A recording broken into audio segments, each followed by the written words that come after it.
সুপ্রভাত। খোলা মনের আরেকটি নতুন ভ্লগে সকলকে স্বাগত জানাই।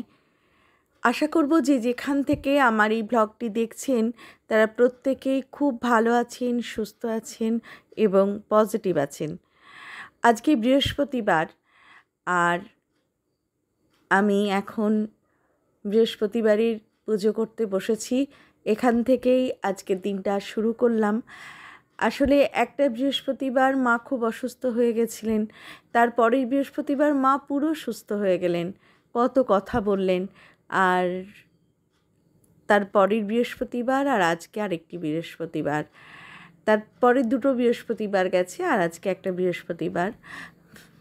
মা আজকে নেই, তাই সকাল থেকে কাজে তো কোনো মন বসছেই না, যেটা হয় আর কি।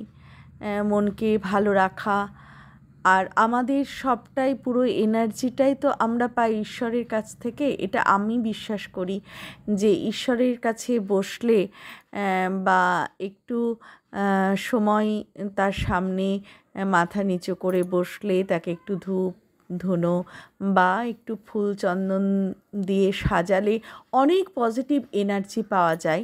মন্ত্রতন্ত্র আমি অতটা জানি না, যেটুকু গুরুর জপ, পাঁচালি বা স্তব পাঠ সেগুলোই করি। তার সাথে একটাই আমার প্রার্থনা থাকে, সেটা চাওয়া থাকে, সেটা শক্তি আর পথ দেখানো। আমাকে শক্তি দাও আর আমাকে পথ দেখাও, এটাই আমার চাওয়া পাওয়া থাকে ঈশ্বরের সাথে। আমি রীতিমতো কথা বলি ঈশ্বরের সাথে। আমি যখন মন ভালো না থাকে তখন ঈশ্বরের সাথে আমি কথা বলি, আমি অনেক হালকা হতে পারি। যাই হোক, চলে এসেছি এবার নিচে পুজো টুজো করে। আমার মাসি কাজ করতে এসেছে, মানে মাসি আমার কাছে দীর্ঘদিন, মানে আমার প্রায় 22-23 বছর ধরে মাসি আছেন। মাসি রোদ, বৃষ্টি, ঝড়, তুফান, মাসি প্রত্যেক দিন আসেন। মাসি আজকে একটু কচু কেটে দিলেন। মাসিকে বলি যে তুমি খাওয়া দাওয়া করে যাও, আমার বাড়িতেই লাস্ট কাজটা করেন, আরও 3-4টে বাড়ি কাজ হয়ে যায়, কিন্তু কিছুতেই মাসি খেয়ে যাবে না, থাকবেও না।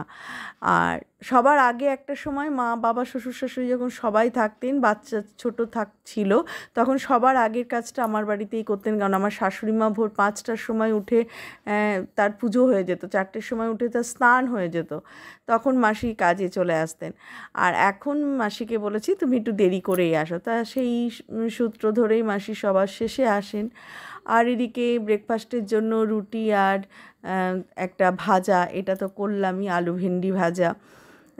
আর কচু আর আলু কেটে রেখে কচুটা কেটেছিল মাসি, আলুটা আমি কেটে রেখে নিয়েছিলাম। দিয়ে ভাবলাম আলু কচু বেশ একটু কষা করে করলে এটা দিয়ে রুটি খেতে খুব ভালো লাগবে, সেই জন্য ওটা ভেজে রেখে দিলাম, রাত্রিরে রান্না করব। আর এদিকে লাল শাক নিয়েছিলাম, বেশ সুন্দর ছোট ছোট শাক, আজকেই কিনেছি, সেই জন্য টাটকা টাটকা আজকে একটু রান্না করব। এতটা তো লাগবে না, দুজন মানুষ। আর বাকিটা এরকমভাবে বক্সের মধ্যে, টিস্যু পেপারের মধ্যে আমি শাকটা দিয়ে আবার ওপরে একটা পেপার দিয়ে ঢেকে দেব, তাহলে শাকটা ভালো থাকবে। জল যেটা ময়েশ্চার জমবে হবে সেটাই পেপারটা টেনে নেয়, যার ফলে বেশ কিছুদিন কিন্তু রাখা যায় শাক বা ধনেপাতা বা এই ধরনের সবজিগুলো।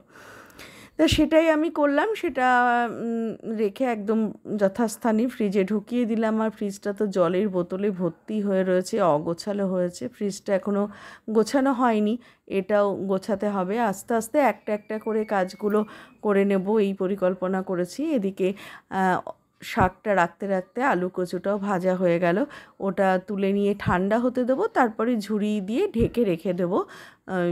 যে ছিদ্র ঝুড়িগুলো রয়েছে সেটা দিয়ে ঢেকে রেখে দেবো, ফ্রিজে আর ঢোকাবো না।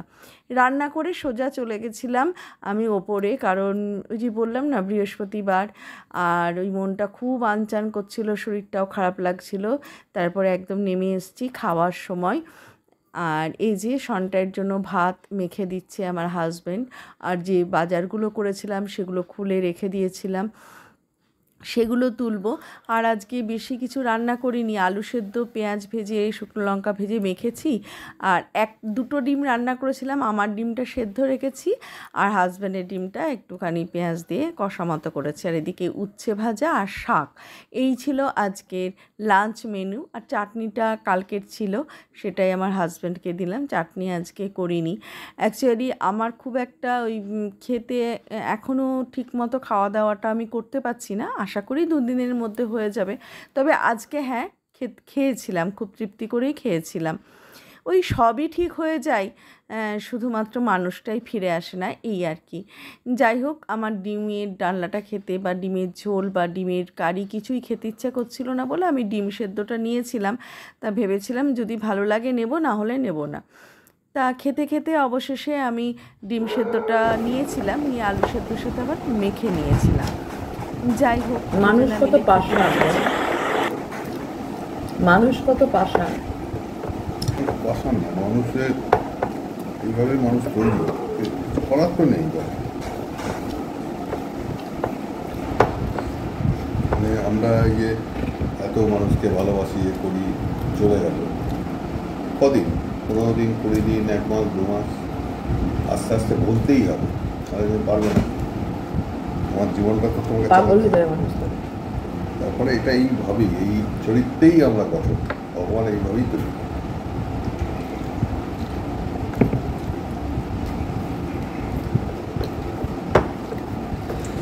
মানে আমি শুধু ওইটাই ভাবছি যে সবই চলে যাচ্ছে তার নিয়ম মতো, শুধু সেই মানুষটাই নেই। আমার খুব জানতে ইচ্ছা করে কি হয় তারপরে, কিছুই হয় না। মানুষ চলে কোথায় যাচ্ছে, কি হচ্ছে, আপনার আত্মা আছে, কি বলছে আত্মা আছে,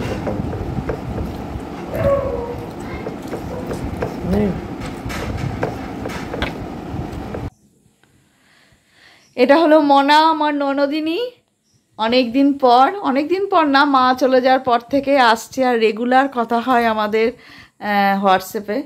আর মনার সঙ্গে একটা আলাদা সম্পর্ক, সেই সব দিনের ভিডিওগুলো তো নেই, তখন তো আর ব্লগ করতাম না যে সেগুলো রেখে দেবো। অনেকক্ষণ মনার সঙ্গে কাটালাম, খুব ভালো লাগলো, এই আর কি। তবে শুধু মুখেই মনাকে আজকে ছাড়লাম, এটাই। কিছু খাওয়াতে পারলাম না। না না, আমি চা খেয়েছি। না, চাটা আর খাওয়া না বলে না, খেয়েছি, চাটাই খাওয়ার দরকার এনার্জি পাওয়ার জন্য। মোহরকে নিয়ে আসবে, হ্যাঁ তাকিয়ে ভালো করে বলে যাও, মোহরকে নিয়ে আসবে, সারাদিন থাকবে একদম। তুমিও যাবে? এই যে কথা দিলে কিন্তু। আচ্ছা, তুমিও যাবে? হ্যাঁ, অবশ্যই যাব। সাবধানে যে এতটা হেঁটে যেতে হবে, মেয়েটা বসে আছে। আমি পরে তোমার সাথে ফোনে কথা বলে নেব। সাবধানে থেকো, দরজা দিয়ে দাও। তুমিও ভালো থেকো। আমার দরজা দিলেও আমাকে কেউ খুলে রাখলেও কেউ নিয়ে যাবে না এসে। অনেকদিন পর হাসলাম, গল্প করলাম, ভালো লাগলো। আর এসো মনে, মোহরকে নিয়ে এসো, মোহরকে নিয়েই আসবে, দেবুকেও নিয়ে এসো। আচ্ছা, তুমি সাবধানে দেখো, যাও। Tata tata. এখন বাজে রাত্রি 9:30, আর মনা এসেছিল, সন্ধ্যাবেলাটা ভালোই কাটলো, মনা তো চলে গেল। তারপরে একটা অনলাইন ক্লাস ছিল, সেটা করালাম, করিয়ে এখন করব রাত্রিরে রুটি তরকারি, এই ব্যাপার। আর এই যে বাসন টাসনগুলো গোছাবো। আর রাত্রিরে রুটি তরকারি কিছুটা তো করাই আছে, এই যে কচু আর আলু ভাজা আছে, এটা দিয়েই দিয়ে দিই নাকি, এটাকে একটু তরকারি করি, সব রেডি করাই আছে।